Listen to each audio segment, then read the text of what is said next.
I drink every now and then, won't hurt. Yeah.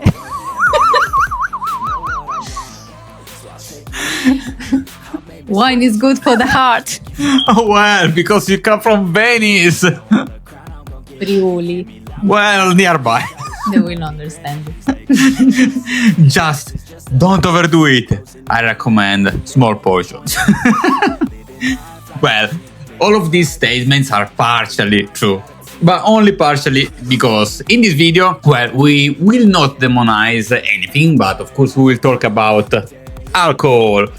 And well, we're not trying to scare anyone. We just explain what really happens in your body, talking about physiology. So first, let's see how the body reacts to the alcohol and why it is neither good nor bad in a moral sense, not physiologically, but has real effects physiologically. What does it to the metabolism, hormones, recovery, and blood sugars? Well, just at the end, only at the end, we will talk about how and if to incorporate it into an health and fitness oriented lifestyle. What is alcohol for the body? Alcohol is not a nutrient. Alcohol is also known as ethanol, is not a carbohydrate, is not fat, and is not protein. Yes, it does provide energy, about 7 kilocalories per each gram, but it has no useful biological function. Does it keep you warm? Yes. The short answer is yes, but Well, but then it worsens the thermoregulation, making you. Well, why this happens? Because at the beginning you use it like, yes, to make you warm, but then, well, there is vasodilatation, I guess is the pronunciation, and then, well, you will lose more warmth. so the body doesn't use alcohol for building anything, it doesn't store it, and the priority is to eliminate it as soon as possible. Alcohol is a dose-dependent toxin. What is a toxin? Is a substance that the body must neutralize. There is no beneficial dose. The only doses are lower risk, increasing risk, or very harmful doses. Well, let's see the guidelines about the alcohol. Well, for the woman, basically is 1 unit, so 12 grams of ethanol. That means like a small glass of wine, a small beer, or 1 shot of like any average spirits. Higher consumption significantly increases the risk, of course. For the men, the quantities are pretty much double. Why? Because, well, basically normally the men are bigger in size, but not only that, of course, even because the gastric alcohol dehydrogenase, I don't know the pronunciation, is like more efficient, so it can like remove the alcohol in a better way. So basically for the men, double quantities, let's say 2 small glasses of wine or 1 big glass of wine. For the beer, let's say is almost a large beer, or in a certain way like 2 small ones. For the spirits, like the shots or cocktails, is 2 shots basically, because above these doses, well, we have hormonal effects. It affects the sleep and the recovery, and the chronic risk, of course, significantly increases. So let's talk about the moral sense, if it's good or bad. Well, first of all, we need to distinguish morality and physiology. Why? Because good and bad are human concepts. Because the body reasons in terms of stimuli, responses, and adaptation. When you drink alcohol, the body does not punish you, but of course responds physiologically.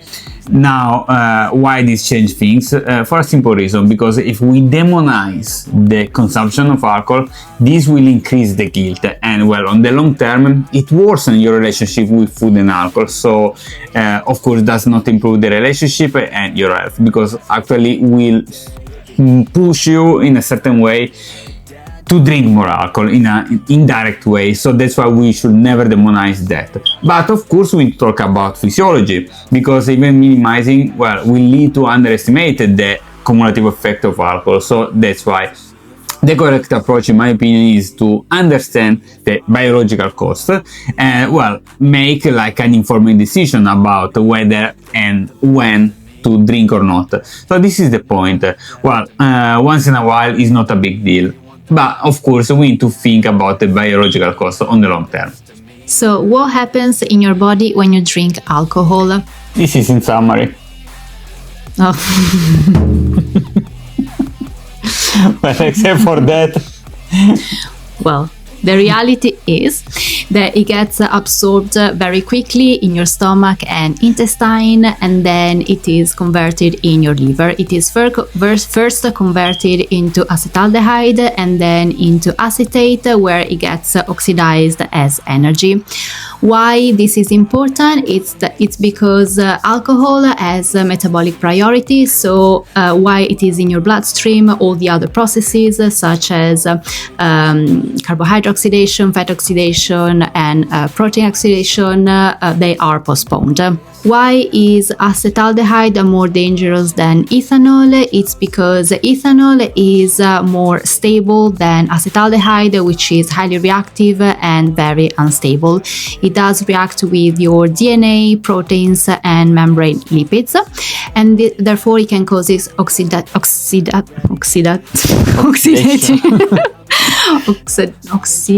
stress, inflammation, and it can also damage your cells, and is one of the main causes of hangover, nausea, headaches, and it also increases your cancer risk. of course, there is individual variability. It means that not everyone metabolizes it at the same rate, and well, some people basically accumulate more acetaldehyde, and same drinks, well, will have greater damages. That said, alcohol and energy metabolism. So in terms of energy metabolism, let's talk about the metabolic priority. So basically, when you drink alcohol, this is an absolute priority for your body, and well, the liver basically needs to remove this toxin, and will reduce the fat oxidation, will reduce even the efficiency in the use of carbohydrates, and even the protein synthesis will be reduced. So it's better if you have some goals, you reduce the intake. Not because alcohol in a certain way make you fat, but of course, if everything is postponed, of course, the priority will be to remove alcohol and then to oxidize something. Huh? Oxidize all the rest, basically. So in a indirect way, yeah, it will make you fat, not directly though. But well, we have even some effects on body composition, because alcohol does not turn directly into fat, indirectly, like we said, and the effect is proportional to quantity, frequency, and caloric context, because if you are in a caloric surplus, this will increase basically the fat storage in a certain way. Talking about alcohol, hormones, and biological regulation, well, we can talk about testosterone, cortisol, GH, and sleep. Well, in the acute terms, so we have some acute effects that will be like a clear reduction of testosterone within 2-4 hours, and this is more pronounced with medium to high doses, and well, binge drinking, when you drink a lot. Basically, chronic effects we have for regular consumption, a lower baseline levels, a worse recovery, and of course worse body composition. Talking about cortisol, then we have acute effects that is like to increase the cortisol level in the following hours, and greater physiological stress. For the chronic effect, instead, well, we will make a worse metabolic health and even the muscle adaptation. Talking about GH and sleep instead, there is a surprise, because the alcohol can temporarily increase GH. Yes, temporary. Why? Because it will reduce the deep sleep, fragment sleep, and the net result is that, well, we have less useful nocturnal GH. So, not even in here. Talking about alcohol and blood sugar, there is a biphasic pattern. What does it mean? That we have an acute phase, well, some improvement, like the GH before. So basically, we have like a stop of gluconeogenesis, and this means that we have lower blood sugar. Sometimes we reach even hypoglycemia, especially when fasting. And this is where the myth comes from like improves insulin sensitivity. It's not really true, because on the chronic term, well, we make it worse, because we will have fatty liver, inflammation, and insulin resistance, and of course worse glycemic control over time. So the summary is, well, in the acute phase seems to help, but on the long term not. So the biphasic pattern, like for the sleep. Talking about alcohol and training, so why not post-workout? Well, the post-workout is the best moment, the anabolic window.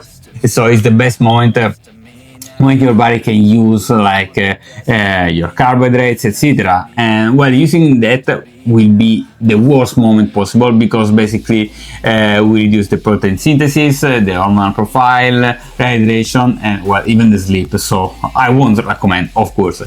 Even more DOMS and residual fatigue. Why? Well, pretty simple. So the main mechanism is that increases the inflammation, oxidative stress, and reduce the protein synthesis, and dehydration and poor sleep quality will reduce the recovery in general. So in practical terms, basically we have more DOMS, and well, we feel with empty muscle, etc. And the next session will be worse.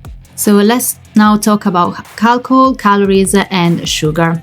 Alcohol brings a lot of liquid calories, which provide low satiety. They are easy to accumulate, and they are often associated with snacking during and after drinking.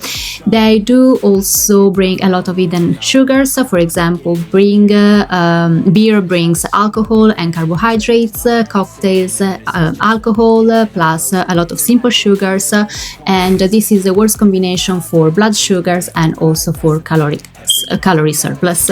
Well, we talked in the previous videos about some strategies, and talking about cocktail, for example, I will put like the video above somewhere, left or right, about some strategies and the calculation. You can use, for example, the 0 calories drinking. So 0 calories drinks, in order to reduce even the caloric impact. Some practical strategies, well, if the goal is health and fitness, drink less, or even better, 0. Yeah, because well, less is better, but 0 is even better, because alcohol is not necessary. And well, you would prioritize probably the sleep, exercise, and nutritious food in any case. Of course, if you choose to drink, well, what we will recommend is low frequency, moderate amount, and better with meals, away from training, and not before bedtime, because and avoid binge drinking on empty stomach, and post-workout. In conclusions, well, alcohol is not a food, this is clear. It is neither good or bad, like in a moral way. It's just physiology, guys. So that's why, because the body treats it as a toxin, and acute and chronic effects are of course predictable. Like for blood sugar, sleep, etc., is biphasic or biphasic. And hormones and recovery, well, are penalized in any case. And if you train for health and fitness, or just if you want to focus on your health, well, the worst time is after training, but less is always better. 0 is always the best. That said, we will say take it easy, guys, and well, don't over stress, but seriously, less is better, 0 is the best. See you later. See you.